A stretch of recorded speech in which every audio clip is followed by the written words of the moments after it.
En 1897, George Foot Foss a conçu et fabriqué la première automobile à essence fonctionnelle au Canada.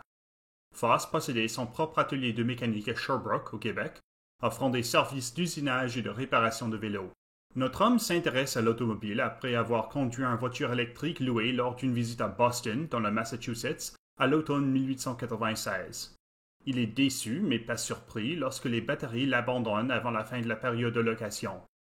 Sur le chemin du retour à Sherbrooke, par train, il décide qu'un moteur à combustion est la meilleure solution pour l'avenir de l'automobile.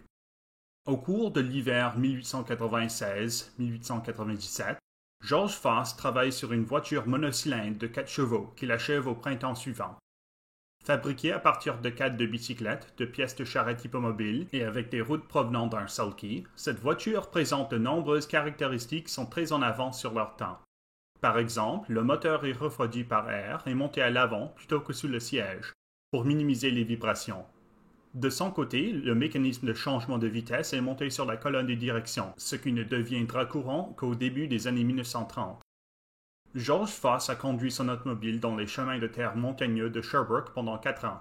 C'était sa voiture personnelle, mais elle aidait aussi à promouvoir ses intérêts commerciaux.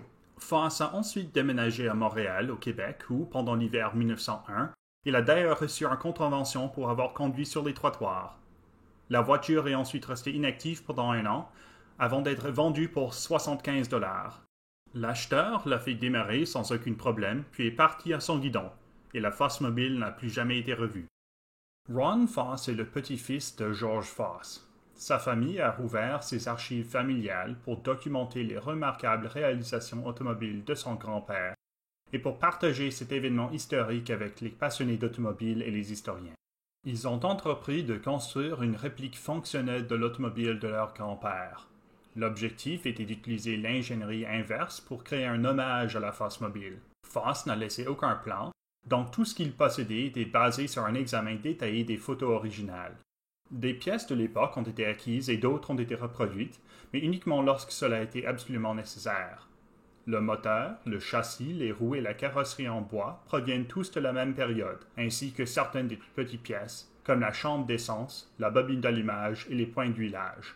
Les pièces ne sont pas tout parfaitement identiques à celles de la voiture originale, mais elles sont aussi précises que possible.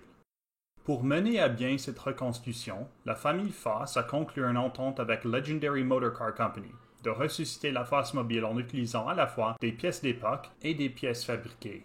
Cette entreprise jouit d'une extraordinaire équipe d'artisans professionnels dédiés à la restauration d'automobiles anciens et classiques.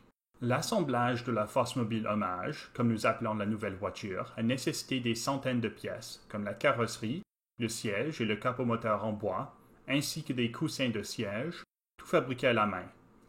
Il y a eu aussi la remise à neuf des roues à rayons entourées de pneus en caoutchouc plein et une suspension à ressort à lame construite de toutes parts. Tous ces composants ont été fabriqués par des entreprises canadiennes, certains provenant d'aussi loin que la Colombie-Britannique. Ce projet entièrement canadien existe non seulement pour honorer l'héritage de George Foss, mais pour jeter un nouvel éclairage sur ce chapitre important de l'histoire de l'automobile au Canada. Et la présence au Musée canadien de l'automobile de la Foss Mobile Hommage profitera à d'innombrables générations de Canadiens.